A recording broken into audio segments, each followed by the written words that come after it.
Update संदर्भात। तर या ठिकाणी नवी दिल्ली आणि सांगली या ठिकाणची आपण दृश्य पाहतोय। नवी दिल्लीत तिकडे राहुल गांधी ठिय्या आंदोलन करतायत, तर सांगलीतील देखील ही दृश्य आपण पाहतोय। शक्तीपीठ महामार्गाविरोधात आता या ठिकाणी मवी आक्रमक झालेली आहे। तिकडे नवी दिल्लीत राहुल गांधी ठिय्या मांडून बसले, तर सांगलीत महाविकास आघाडीकडून हा भव्य असा मोर्चा काढण्यात आलेला आहे। शक्तीपीठ महामार्गाविरोधात महाविकास आघाडी सांगलीत आक्रमक झालेली आहे। मोठ्या संख्येने त्या ठिकाणी खरं तर आंदोलक जमलेले आहेत। शक्तीपीठ महामार्गाविरोधात या ठिकाणी हा भव्य असा मोर्चा सांगलीत निघालेला आहे। शेतकऱ्यांसह महाविकास आघाडीचा हा मोर्चा आहे। या मोर्चात सतेज पाटील, जयंत पाटील, राजू शेट्टी सहभागी झालेले आहेत। तर शक्तीपीठ महामार्गाला आता हा वाढता विरोध पाहायला मिळतोय। या मोर्चात आपण पाहतोय तर रावणाची वेशभूषा धारण करून देखील या ठिकाणी एक व्यक्ती या मोर्चात उतरलेला आहे।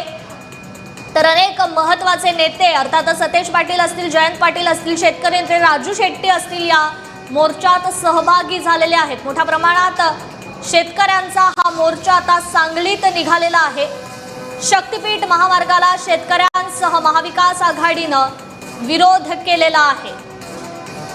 सांगलीतील ही थेट दृश्य आपण पाहतोय। शक्तीपीठ महामार्गाविरोधात सांगलीकर या ठिकाणी शेतकरी आक्रमक झालेले आहेत। त्यांच्या समवेत सतेज पाटील, जयंत पाटील आणि राजू शेट्टी हे महत्त्वाचे नेते देखील मोर्चात सहभागी झालेले आहेत।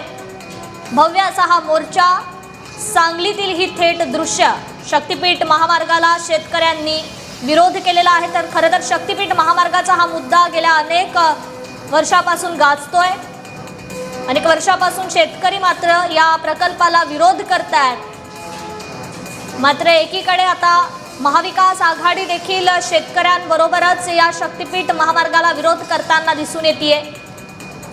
महाविकास आघाडीचे सतेज पाटील असतील, जयंत पाटील असतील, राजू शेट्टी असतील या मोर्चात आता सहभागी झालेले आहेत आणि भव्य असा हा मोर्चा आता सांगलीत निघालेला आहे। सांगलीतील जे शेतकरी आहेत त्यांचा शक्तीपीठ महामार्गाला पूर्णपणे विरोध आहे आणि या संदर्भातच आता हा मोर्चा काढण्यात आलेला आहे। तर या शेतकऱ्यांच्या पाठीशी महाविकास आघाडी देखील आहे। महाविकास आघाडीचे अनेक नेते या मोर्चात सहभागी झालेले आहेत। अधिक अपडेट घेऊयात आपले प्रतिनिधी दीपक चव्हाण यांच्याकडून। दीपक, काय सविस्तर अपडेट आहे या मोर्चा संदर्भात? नक्कीच शक्तीपीठ विरोधी हा मोर्चा आहे। महामार्ग रद्द करावा अशी मागणी करत महाविकास आघाडी आता शेतकऱ्यांच्या पाठीशी थेट उभा राहिलेली आहे। यामध्ये सांगलीमध्ये जो भव्य असा मोर्चा निघालेला आहे, यामध्ये सांगली जिल्ह्यातील पश्चिम भागातील सर्व शेतकरी हे सहभागी झालेले आहेत। विशेष म्हणजे राष्ट्रवादीचे नेते जयंत पाटील, काँग्रेसचे नेते सतेज पाटील, खासदार विशाल पाटील आणि शेतकरी नेते राजू शेट्टी यांच्यासहित अनेक नेते या मोर्चामध्ये सहभागी झालेले आहेत। आणि विश्रामबाग चौकातून हा मोर्चा आता सुरू झालेला आहे आणि सांगलीच्या जिल्हाधिकारी कार्यालयावर हा मोर्चा धडकणार आहे। त्यांची मागणी एकच आहे की जो शक्तीपीठ महामार्ग आहे तो रद्द करावा, शेतकऱ्यांच्या ज्या जमिनी यामध्ये जाणार आहेत किंवा शेतकऱ्यांचं जे नुकसान होणार आहे ते टाळावं अशी मागणी या सर्व आंदोलकांची आहे, सर्व नेत्यांची आहे। आणि आता भव्य असा मोर्चा जिल्हाधिकारी कार्यालयासमोर आता दाखल होत आहे आणि यानंतर जाहीर सभा सुद्धा या ठिकाणी सर्व नेत्यांची होणार आहे। यामध्ये हे नेते नेमकं कोणत्या प्रकारे सरकारला आव्हान देतात किंवा शक्तीपीठाबाबत काय भूमिका जाहीर करतात ते आता थोड्याच वेळात आपल्याला समजणार आहे। आणखी कोणते मोठे नेते या शक्तीपीठ महामार्गाविरोधातील आंदोलनात सहभागी होण्याची शक्यता आहे दीपक?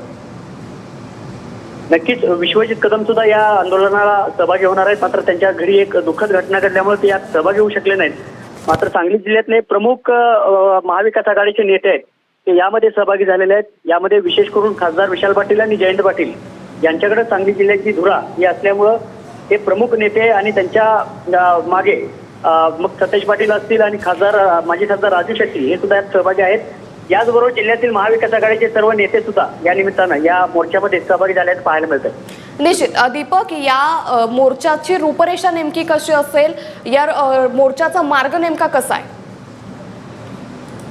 नक्कीच सकाळपासून या ठिकाणी विश्रामबाग चौक जो आहे, क्रांतिसिंह नाना पाटील यांचा जो पुतळा आहे त्या पुतळ्यापाशी सर्व आंदोलक शेतकरी हे एकत्र आलेले आहेत, एकत्र झालेले आहेत आणि त्याच ठिकाणाहून हा मोर्चा मुख्य सांगली मिरज रोडवरून भाजपा आमदार सुधीर गाडगीळ यांच्या कार्यालयाच्या समोरून हा मोर्चा सांगलीच्या जिल्हाधिकारी कार्यालयाच्या समोर विजयनगर येथे जाणार आहे आणि त्या ठिकाणी जिल्हाधिकाऱ्यांना निवेदन सुद्धा दिलं जाणार आहे. तिथंच काही मान्यवरांची आपल्या या आंदोलनाच्या संदर्भातली भूमिकाही जाहीर होणार आहे. निश्चित. दीपक, साधारण किती वेळात हा मोर्चा संपेल आणि हे सगळे नेते जनतेशी संबोधित करतील आणि त्यांच्या नेमक्या मागण्या काय या सांगतील?